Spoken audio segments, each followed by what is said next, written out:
For those of you who are familiar with Abraham Hicks' teachings, a lot of this will be an explanation of that. So for those who are not familiar with that, they're most known for their slogan of the law of attraction. But again, there is a proper way to understand all this law stuff, and there is a very partial way to understand it. And for the most part, I think the real understanding of what is meant from their point of view is missing. It will be a big component. So I also want to credit their teachings.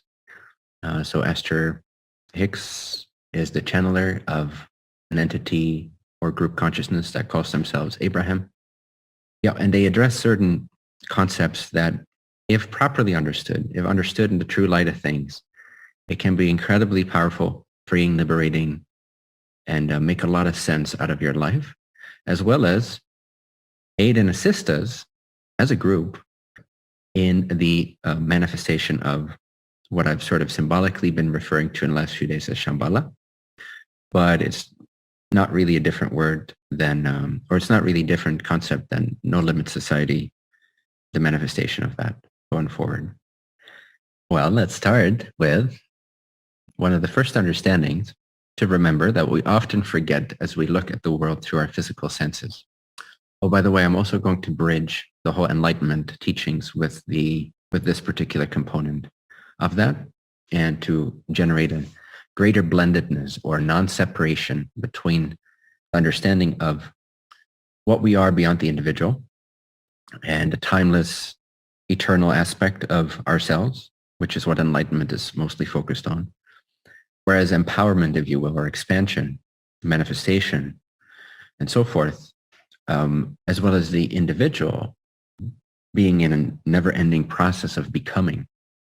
So is again, that balance between being and becoming, and how to understand that in a way where experientially it's no longer separate to you. It's actually the same one flow of being and becoming.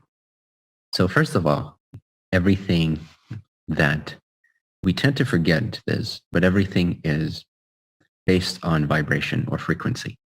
We've all heard this before, but again, it's very tempting to forget this when you're eating an apple, or when you're in an argument with your spouse, or when you need to pick your kids up from school and you're half an hour late and there's lots of traffic.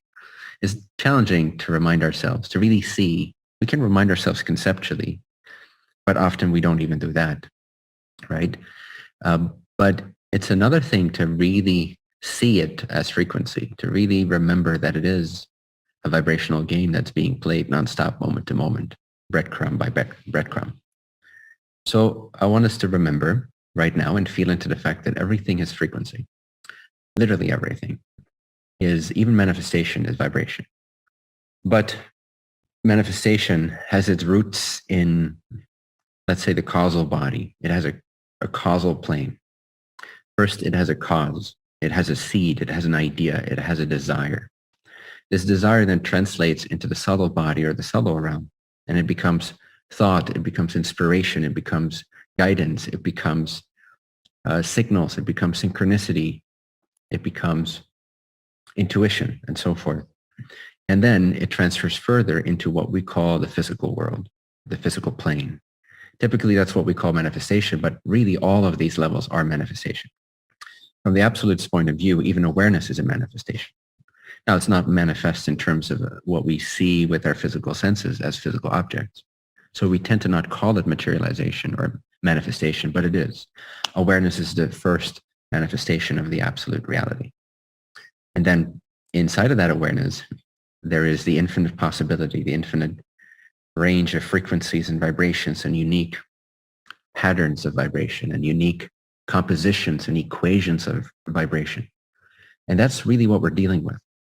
And what we see as our manifest world is really only the very tip of the iceberg. It's the very end of the line, you could say. It's where the process of becoming finds its end. Where, I should say, every process of becoming, every seed in the causal body that's then turned into inspiration, into movement, and that then becomes physical, when we see it with our physical senses, is the end of the line.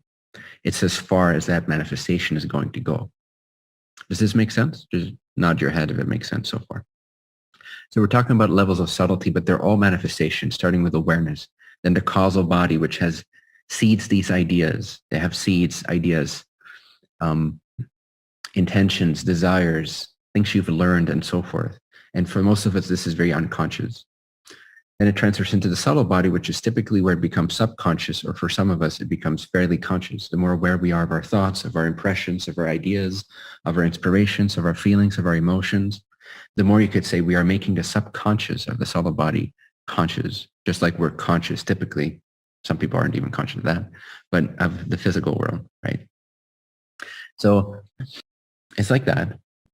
We're talking about levels of subtlety, but they're all manifestation, and they're all the flow from the creator manifesting itself, expanding into itself, learning about itself, knowing about itself, expressing more of itself, expressing more possibilities to know itself, and on and on and on and on it goes. So it would be kind of dumb to not observe that there is a process of becoming in addition to being. Would you agree?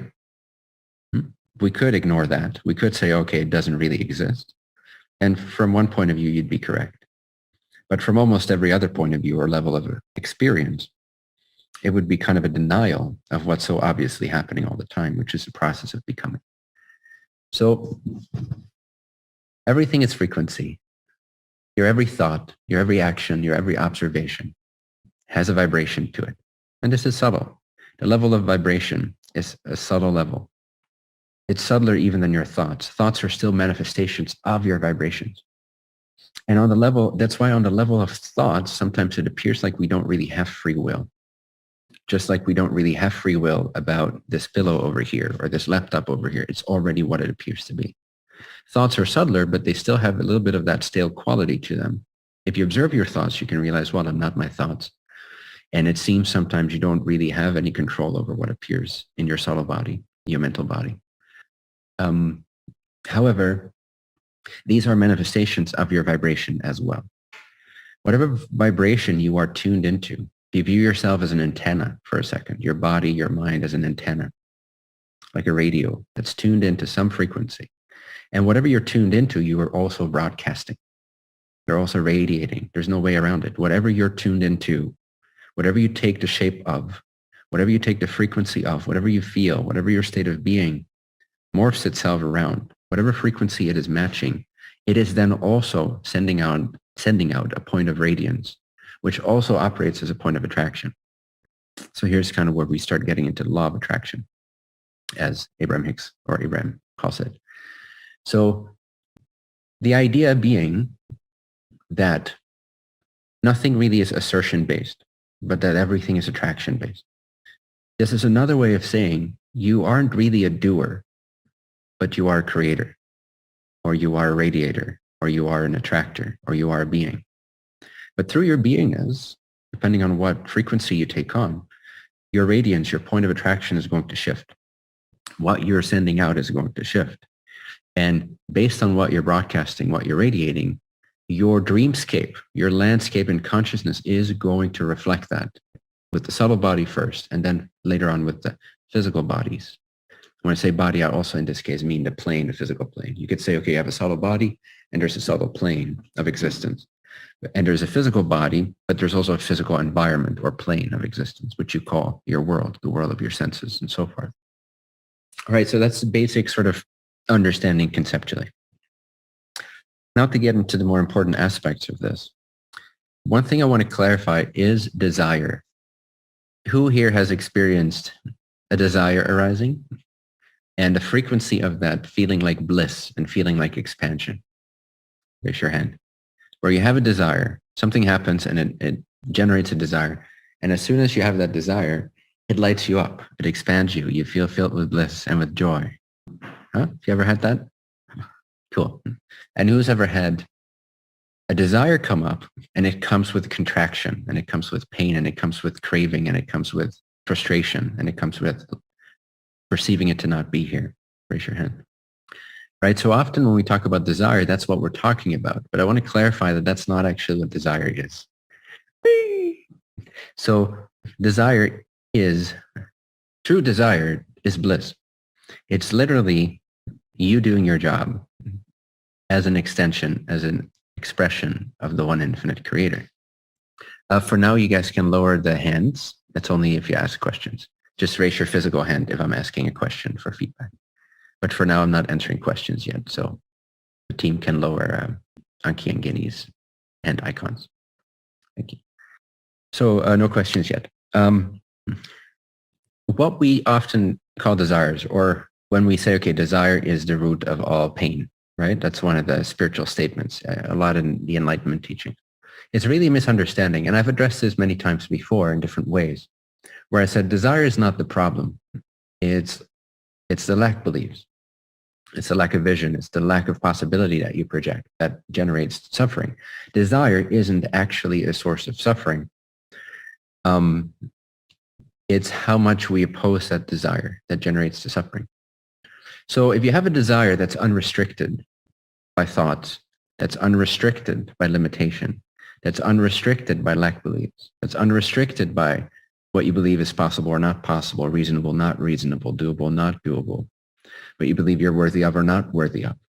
Before it reaches the domain of the mental body's self-doubt, before it's personalized, desire itself is actually the expansion of creation. It's actually fulfilling the core desire of the one infinite creator to know itself. That's what desire is. So there's a distinction to be made between desire and craving. And it's very important to keep those distinct. They're very distinct things. Craving is what occurs when you resist a desire. It's not desire itself. You have a desire, which can be an idea. It's an inspiration. It's inspired. Desire is inspired. Now, it can also be motivated by the contrast of your day-to-day experience. Let's say something happens, as Abraham often says, if you know what you don't want, you know what you do want. It's one of their statements. And they actually call that the first step, saying, okay, you're coming into these physical bodies with the purpose of expansion, of joy, of freedom, of growth. And you knew and you know that you were going to be met with a lot of diversity, with a lot of flavors to choose from, with a lot of experiences, with catalyst. And as you go about your day-to-day life and you encounter that catalyst, you encounter that experience, you encounter that diversity, that contrast. And through that contrast, you are going to, as they say, launch rockets of desire. It's one of their other statements. So as you know what you don't, as you know what you don't want, you know what you do want. And another way of saying, when you know what does not resonate, what's not why you're here, you also begin to know why you are here. So it's also a clarification. Every time you launch a true inspired desire, it's also a clarification of why you're here and who you are meant to become. What is your process of becoming? What is, in a sense, in your blueprint? What was your intention before you came into these physical vehicles? What was/is your intention for being here? And through the contrast, you sift through that, through your day-to-day experiences, and you become clearer and clearer and clearer on what it is that you are, who it is that you are, who you are here to become, and what would expand upon the universe in the most glorious possible way. What would expand upon the one infinite creator's desire to know itself in a way that's uniquely channeled through your unique fractal of this infinite creation. So desires need to be understood and valued in a new light if we want to take this to the next level, if we want to take our creatorship to the next level, if we want to take our self-knowledge to the next level. So far, does this make sense? Just nod if it makes sense. All right. So ironically, okay, suffering actually happens when you don't act on your desires. And when you don't act on your desires, it's not even so much about acting on them. It's more about aligning with them, agreeing with them or not agreeing with them. When you disagree with your own desires, when you put lack beliefs in its way, this is when you contract. This is when you cut yourself off from your true self. This is when the emotional guidance system starts kicking in, letting you know, you're believing something that your inner being doesn't agree with.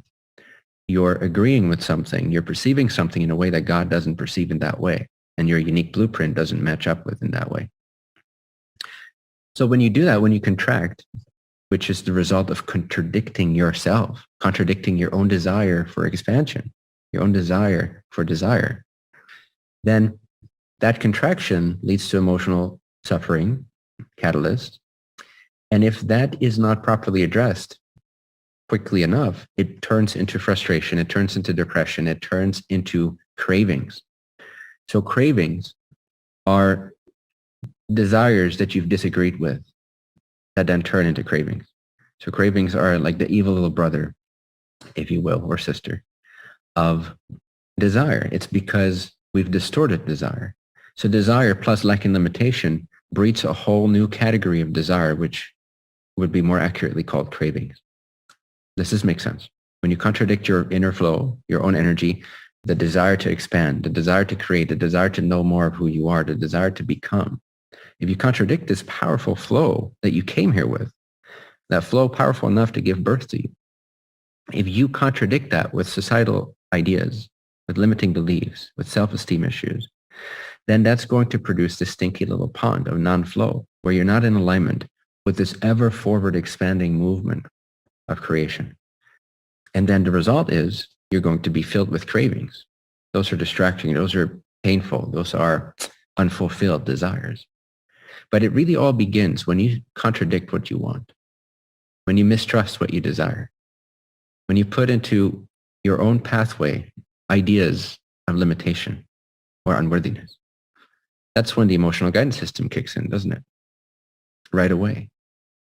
So I want us to reappreciate desire as the blissful energy of expansion, of the creator coming up with an idea about itself through you, through your experience with the contrast of everyday life. And in contact with that contrast, it launches a new idea. That literally, energetically, immediately, that's already the expansion of the universe right there. When you figure out what you want, when you figure out what's true for you, when you figure out what you desire, when you figure out why you're here, even if it's just a small moment, something happens, you don't like it, and therefore, you're producing more of what you do want. You're adding to that field, to that vortex, as they call it.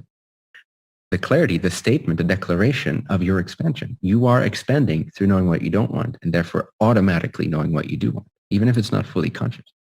So that adds to this vortex. And it actually, a couple of days ago, I went deeply into this, and I actually had direct experience of an as the vortex, as they call it. So not just hypothetically or conceptually or intellectually or even as an intuition, but I actually was what they call the vortex. But I'll get to that in a little bit. But basically, you cannot contradict this energy unless you want to suffer, unless that's your idea of expansion, going against everything. But even that is part of the expansion. There's literally nothing you could do that could go against this movement. There's literally nothing you could do that could go against this flow. All you can ever do is add to the expansion, which is another way of saying you cannot make any mistakes. Not really, you know. And it's also another way of saying that all is well. It's a more exciting way of understanding that all is well. Not just like, oh, okay, I have to settle for less than what my expansion truly wants, and I'm going to call that all is well. It's okay. It's actually different than that. It's much more exciting. It's much more energetic and potent. It's much bigger than that. All is well actually means there's literally nothing right now that you could not be adding to the expansion of the one infinite creator. Literally nothing. There's nothing you could think right now that you could do. Even your contradictions to yourself, to your own inner flow, are adding to the expansion of the universe. They're adding to the points of view that the creator has of itself. You are constantly adding to the expansion. From this point of view, also, nothing could ever go wrong. You see, nothing could ever go wrong because there's no exception to everything being added to the swirling, expansive expansion of the one infinite creator's knowledge of itself.